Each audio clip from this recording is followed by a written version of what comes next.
या फिर पेरेंट्स को लिखते हो तो आपका आज्ञाकारी पुत्र या फिर आपके आज्ञाकारी पुत्री, फिर नीचे आपका नाम, जो कि लास्ट ईयर या फिर 2-3 सालों से हम आपको सिखा ही रहे हैं। इस तरह से आप पत्र लेखन लिख सकते हो। मैं इसलिए ये डीपली बता रही हूँ क्योंकि पत्र लेखन लर्न करने की चीज नहीं होती है, सिर्फ एक पता लर्न, वो तो आसानी से खुद का पता भी होता है। तो ऐसे जो क्रिएटिव राइटिंग के जो 5 थिंग्स है उसको आप अच्छे से मार्क्स ला सकते हो। 25 में से आपको 24 मार्क्स तो आसानी से ला सकते हैं आप, या फिर 23 मार्क्स भी आसानी से ला सकते हैं। तो दूसरा है अनुच्छेद लेखन। अनुच्छेद लेखन लिखते समय भी जो मूल विषय होता है उसके अनुसार ही 100 शब्दों के लगभग हम लिख सकते हैं।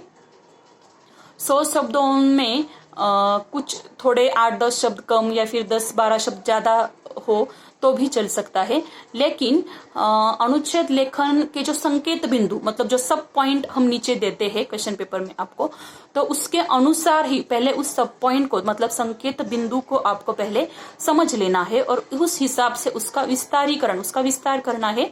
पहले जो अनुच्छेद लेखन का विषय है उसको समझ ले तो आपको तुरंत पता चल जाता है कि इसमें क्या लिखना है। लेकिन अनुच्छेद लेखन फिर बहुत मतलब 1.5 पेज 2 पेज ऐसे निबंध की तरह नहीं लिखना है। निबंध में और अनुच्छेद लेखन में यही फर्क होता है। निबंध को आप बढ़ा सकते हो, अनुच्छेद लेखन में जो संकेत बिंदु दिए हैं उसके अनुसार ही आपको लिखना है। और बहुत इजी बात यह है कि आपको संकेत बिंदु, मतलब कुछ हिंट आपको मिलते हैं उस संकेत बिंदु से, उसके अनुसार आप अच्छे से मार्क्स ला सकते हो। अनुच्छेद लेखन भी बहुत ही इजी है। उसके बाद आता है चित्र वर्णन। चित्र वर्णन तो आप मेरे ख्याल से 2nd या फिर 3rd स्टैंडर्ड से करते ही आ रहे होंगे। चित्र वर्णन में भी लेकिन अभी 9th स्टैंडर्ड या फिर 10th स्टैंडर्ड में आपको या तो कोई घटना, प्रसिद्ध घटना दी जाती है, या फिर कोई नॉर्मल चित्र भी हम दे सकते हैं, या फिर कोई प्रसिद्ध घटना भी दे सकते हैं। पहले तो आपको उस घटना को समझना है, ये कौन सी घटना है। अगर आपको घटना समझ नहीं आती है तो कोई बात नहीं है, आप उस चित्र में जो जो दिया है वो भी लिख सकते हो। अगर घटना के अनुसार लिखते हो तो ये बहुत अच्छी बात है, उससे आपका जनरल नॉलेज कितना है वो भी हमें पता चल जाता है। फॉर एग्जाम्पल जैसे कि अभी कोरोना की ऐसा भी चित्र, अभी ये बहुत ही फेमस विषय बन गया है कोरोना, तो इसके अनुसार नेक्स्ट ईयर या फिर इसी साल ऐसा भी हो सकता है कि इस विषय को ज्यादा फोकस किया जाए।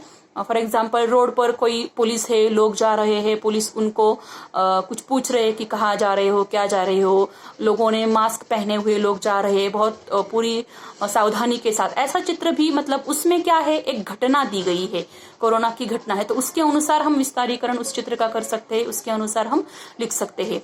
या फिर नहीं समझ में आ जाता है चित्र, तो जो जो थिंग्स चित्र में दी है अगर आप वो लिखते हो 30 से 40 शब्दों में तो भी चित्र लेखन आपका हो जाता है। लेकिन हस्ताक्षर बहुत अच्छे से होना चाहिए, स्पेलिंग मिस्टेक्स नहीं होनी चाहिए। तो ये भी आपके हक के 5 मार्क्स हैं। उसके बाद आता है संवाद लेखन, मतलब डायलॉग राइटिंग आपको इंग्लिश में भी है और हिंदी में भी है संवाद लेखन। संवाद लेखन लिखते समय भाषा बहुत ही शुद्ध होनी चाहिए और जो विषय आपको दिया है उसके अनुसार संवाद, मतलब पहले आपको डायलॉग बनाने हैं, अपने मन में आप बना सकते हो, लेकिन जो मूल विषय दिया हुआ है क्वेश्चन में वो आपको ध्यान में रखकर ही, नहीं तो हमारा मूल विषय अलग है और हम कुछ अलग लिख रहे हैं, ऐसा नहीं करना चाहिए। जो मूल विषय दिया है उसके अनुसार ही हमें डायलॉग, शायद 2 व्यक्तियों में या फिर 3 व्यक्तियों में ऐसा बताया गया होता है प्रश्न में, तो उसके अनुसार हम कर सकते हैं। यह भी लर्न करने की जरूरत नहीं है, सिर्फ प्रैक्टिस जो कि हम आपसे करवाते ही है, तो ये करना है आपको। इसके भी आपको 5 मार्क्स मिल सकते हैं। और उसके बाद है विज्ञापन लेखन, मतलब एडवर्टाइजमेंट, जो कि आप हर रोज हम टीवी में देखते हैं या फिर अगर हम रोड में जाते हैं तो कहीं पर भी पैम्पलेट हमें दिखाई देते हैं, या फिर किसी बिल्डिंग के सामने बहुत सारी, मतलब एड कहीं पर भी। अभी ये तो विज्ञापन का ही जमाना है, टीवी चालू करो तो एड, मोबाइल में कुछ वीडियोस वगैरह देखो तो बीच बीच में एड आ जाते हैं। तो ये जमाना तो एड का ही है, विज्ञापन लेखन का ही है। तो इसके भी हक के 5 मार्क्स है आपके, क्योंकि विज्ञापन लेखन बहुत ईजी है, जो हम रोज देखते हैं वही लिखना है, अलग कुछ नहीं है। विज्ञापन लेखन में हमें जो हम देखते हैं कि जो विषय दिया हुआ होता है, मान लो टूथपेस्ट हो या फिर शैम्पू हो या फिर और कोई चीज हो, या फिर पुस्तकों की दुकान हो या फिर मेडिकल हो या फिर सोसाइटी हो, बिल्डिंग हो, तो उसका चित्र निकालना पहली बात है हमें अनिवार्य है, क्योंकि उसको मार्क्स है। और चित्र अच्छा होना चाहिए, साफ सुथरा होना चाहिए। चित्र निकालना है तो कैसे भी निकालो, ऐसे नहीं। और चित्र को कलर वगैरह करने की जरूरत नहीं है, क्योंकि ये ड्राइंग का पेपर नहीं है। तो उसको हम बहुत अच्छे से चित्र निकालना है। उसके साथ जो जिस चीज का हम विज्ञापन बना रहे हैं उसकी कुछ खासियत होती है, कुछ स्पेशलिटी होती है। तो वो उस स्पेशलिटी को, मान लो कि शैम्पू से बाल अच्छे होते हैं, क्या क्या फर्क आता है बालों में, ऐसा उस शैम्पू की या फिर उस चीज की जो खासियत है, जो स्पेशलिटी है, वो आप लिख सकते हो। उसकी प्राइस आपको लिखनी है। उसके साथ आप उस पर कुछ ऑफर दे रहे हो वो भी आपको लिखना है। या फिर कई बार दुकान की भी ऐड होती है, तो दुकान का पता भी, फोन नंबर, पूरा प्रॉपर पता, फोन नंबर भी देने की जरूरत होती है। कुछ ऑफर भी आप दे सकते हो। तो इस प्रकार से आपका ये हो गया विज्ञापन लेखन, जिसको की है 5 मार्क्स। तो इस प्रकार से आपका ये जो पूरा 80 मार्क्स का पेपर पैटर्न हो जाता है, जिसमें आप हिंदी ऐसा विषय है जिसमें स्कोरिंग का विषय है। ऐसा नहीं है कि सिर्फ पासिंग का देखो और हो गया हमारा, ऐसा नहीं है। क्योंकि अगर आपको 10 स्टैंडर्ड के बाद अगर कई बड़े कॉलेज में, बहुत नामांकित फेमस अच्छे से कॉलेज में अगर आपको एडमिशन लेना है, तो उसके लिए आपको बहुत अच्छे मार्क्स, बहुत अच्छे परसेंटेज की जरूरत होती है। तो उस परसेंटेज को ध्यान में रखकर आपको 11th स्टैंडर्ड में कॉलेज में एडमिशन दिया जाता है। तो हिंदी मराठी ऐसे 2 विषय है जो कि स्कोरिंग के लिए बहुत अच्छे होते हैं। शायद आपको मैथ्स में या फिर शायद साइंस में कम आ सकते हैं, ऐसा नहीं है कि सारे बच्चों के, लेकिन कुछ बच्चों को कठिनाई आती है। तो हिंदी में आपका स्कोरिंग का विषय ये हो जाता है। तो इससे आप बहुत अच्छे से स्कोर कर सकते हो। इसके मार्क्स अगर ज्यादा आते हैं तो आपको टोटल परसेंटेज जो है वो ज्यादा आ सकते हैं। तो इसीलिए आपको हिंदी विषय सिर्फ पासिंग के लिए नहीं, हिंदी विषय आपको स्कोरिंग के लिए ध्यान में रखना है। और स्कोरिंग के लिए ही हम इसका उपयोग करेंगे, जो कि आपके टोटल परसेंटेज हम बढ़ा सकते हैं। और इसके बाद जो हिंदी की 9वीं की जो किताब है, उसमें जो लेसन दिए गए हैं, कुछ तात्विक लेसन है, कुछ कहानियां है जो कि इंटरेस्टिंग कहानियां हैं, वो भी बहुत अच्छी सी है। और कुछ कविताएं ऐसे हैं, जैसे कि 2 है जो कि मैंने अप्रैल में पढ़ाए थे, वो भी बहुत अच्छे हैं। उसमें क्या होता है, शब्द कम होते हैं और अर्थ बहुत अधिक होता है। तो आपको सिर्फ उस छोटी सी पोयम होती है, लेकिन अर्थ बहुत अच्छा से और बहुत होता है। तो आपको उसको ध्यान में रखना है। और उसको अगर आप ध्यान में रखते हो तो आप अपने ओन वर्ड्स में भी इसके आंसर आप लिख सकते हो। तो ये था आपका पूरा 80 मार्क्स का पेपर पैटर्न। लेकिन हमें सिर्फ पेपर पैटर्न ही ध्यान में नहीं लेना है। हमें पेपर में या फिर मार्क्स में, एग्जाम में हम स्कोर कैसे कर सकते हैं, इसीलिए पेपर का प्रेजेंटेशन सबसे इम्पोर्टेंट होता है। अगर आपकी हैंडराइटिंग अच्छी नहीं है तो उसके लिए आपको अभी से प्रयास करना है, क्योंकि अभी आपके पास बहुत सारा खाली समय है। इस समय में आप बहुत अच्छे से प्रैक्टिस कर सकते हो। अभी आप घर पर कुछ पेजेस हो सकते हैं या फिर पुरानी नोटबुक भी आप ले सकते हो, उसके कुछ जो खाली पेजेस है उसके ऊपर आप प्रैक्टिस कर सकते हो, बहुत अच्छे से आप लिख सकते हो। और अगर मान लो टेक्स्ट बुक नहीं है आपके घर में, तो लास्ट ईयर की टेक्स्ट बुक ले लो हैंडराइटिंग सुधारने के लिए, उसकी कुछ 10-10 लाइन आप लिखो। इससे प्रैक्टिस से और हैंडराइटिंग अच्छी होगी, क्योंकि प्रेजेंटेशन इंपॉर्टेंट है। तो पेपर बहुत ही साफ सुथरा, क्लीन, जब आपके टीचर देखते हैं तो बहुत पसंद आना चाहिए, ऐसा अच्छे सा पेपर होना चाहिए। और हर एक विभाग अलग से पेज पर हम लिखेंगे। और लिखते समय स्पेलिंग मिस्टेक्स बिल्कुल भी नहीं होने चाहिए। और लिखते समय हम ऐसा कर सकते हैं कि अगर आपको ऐसा लगे कि हाँ मुझे क्रिएटिव राइटिंग तो लास्ट में होता है, लेकिन आपको ऐसा लगे कि क्रिएटिव राइटिंग बहुत अच्छा है, मुझे बहुत अच्छे से आता है, शायद मैंने पढ़ाई कम कर ली है टेक्स्ट बुक की, तो आप कोई बात नहीं, आप क्रिएटिव राइटिंग जो मतलब जब आप एग्जाम के दिन जब पेपर को, क्वेश्चन पेपर को पढ़ते हो, तो पहले क्वेश्चन पेपर को हमें ठीक से पढ़ना है। हम उसके लिए आपको टाइम भी देते हैं, 5-10 मिनट हम उसके लिए आपको क्वेश्चन पेपर पढ़ने के लिए हम आपको टाइम देते हैं। उस समय में आपको 5-10 मिनट क्वेश्चन पेपर ठीक से पढ़ना है। फिर आपको जो जो इजी लगे, क्योंकि हम जब क्वेश्चन पेपर सॉल्व करते हैं तो इजी से डिफिकल्ट तक, मतलब आसानी से लेकर कठिन तक हम जाते हैं। तो पहले आपको जो विभाग सबसे इजी लगता है, फॉर एग्जांपल अगर आपको रचना विभाग मतलब क्रिएटिव राइटिंग इजी लगता है तो पहले आप उसको सॉल्व कर सकते हो, या फिर अगर आपको ग्रामर अच्छा लगता हो, इजी लगता हो, तो आप उसको सॉल्व कर सकते हो। इससे क्या होगा, आपका टेंशन कम हो जाएगा कि आप और कभी कभी ऐसे भी होता है कि हम जो नहीं आता है उसमें ज्यादा टाइम लगा देते हैं और फिर समय कम बच जाता है हमारे पास, और जो आता है उसको हम समय ही नहीं मिलता है, इसलिए हमें अंक या फिर गुण कम मिलते हैं, मार्क्स कम मिलते हैं। तो पहले हम एग्जाम के दिन हमें एक तो क्या करना है, मेडिटेशन करना है पहले, मतलब स्कूल में आने से पहले शांत रखना है खुद को। और जब आप लर्न भी करते हो तो भी आपको मेडिटेशन बहुत काम आता है, मेडिटेशन से बहुत फायदे होते हैं।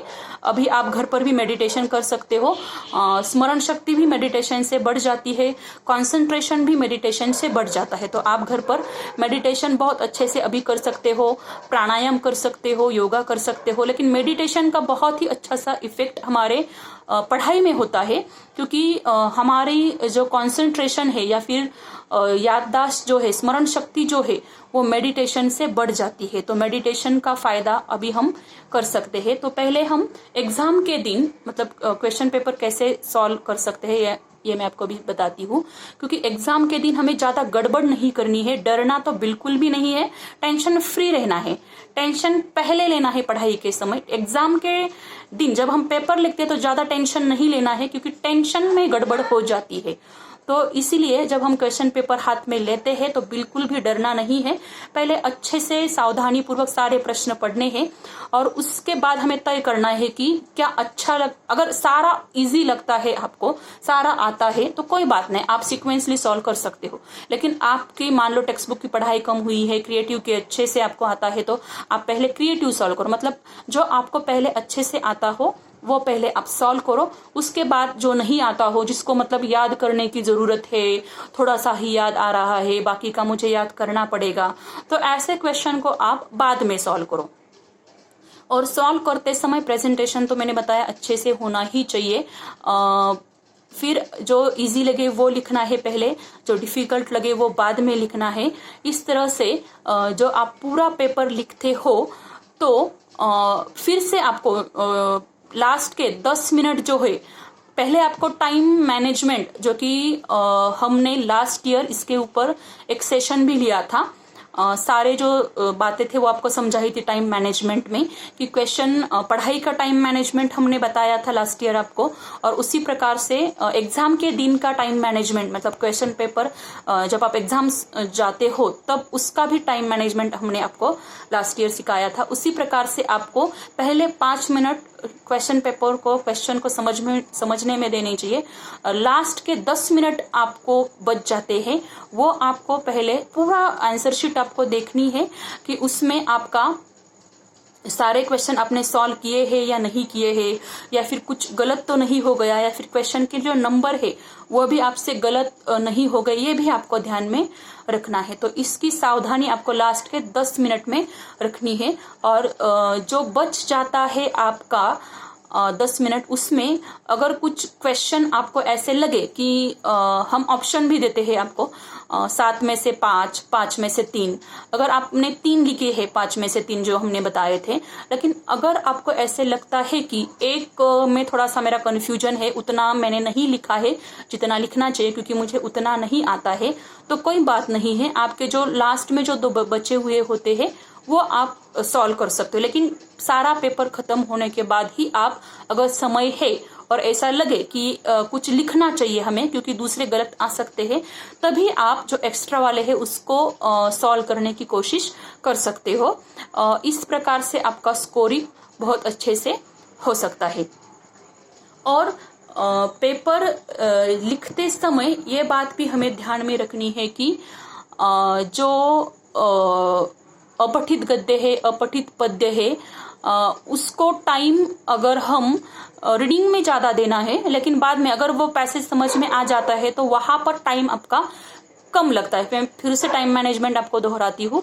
फर्स्ट जो विभाग है, पहला विभाग, उसको उतना टाइम नहीं लगता है, व्याकरण अगर आपको समझ में आ गया है, अच्छे से पढ़ाई की है, तो व्याकरण को भी टाइम बहुत कम लगता है मेरे ख्याल से। लेकिन टेक्स्ट बुक जो है, क्योंकि ब्रॉड क्वेश्चन है, 25 मार्क्स का है और सारे ब्रॉड क्वेश्चन है, तो आपको वहाँ लिखने में स्पीड लेने की जरूरत होती है।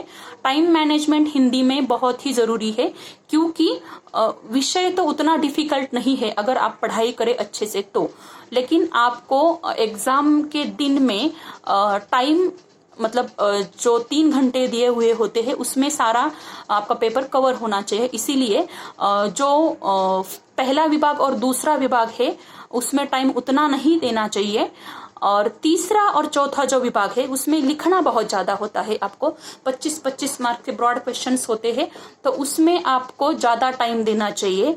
और जो बच जाता है रचना विभाग, मतलब क्रिएटिव राइटिंग, उसमें भी आपको पत्र लेखन में लिखना होता है, अनुच्छेद लेखन में लिखना होता है, चित्र वर्णन में उतना नहीं लिखना होता है, तो चित्र वर्णन को आपको टाइम कम देना चाहिए और बहुत इजी होता है अगर विषय समझ में आ जाता है। अगर कोई घटना देते हैं उसमें, तो घटना को समझकर उसको लिखना होता है। अगर घटना नहीं समझ में आ जाती है, कोई बात नहीं है, आप उसको चित्रों में जो बातें दी गई है वो भी आप लिख सकते हो।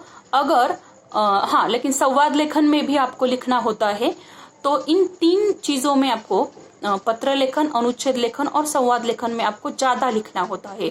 तो टाइम मैनेजमेंट यहाँ पर बहुत जरूरी है।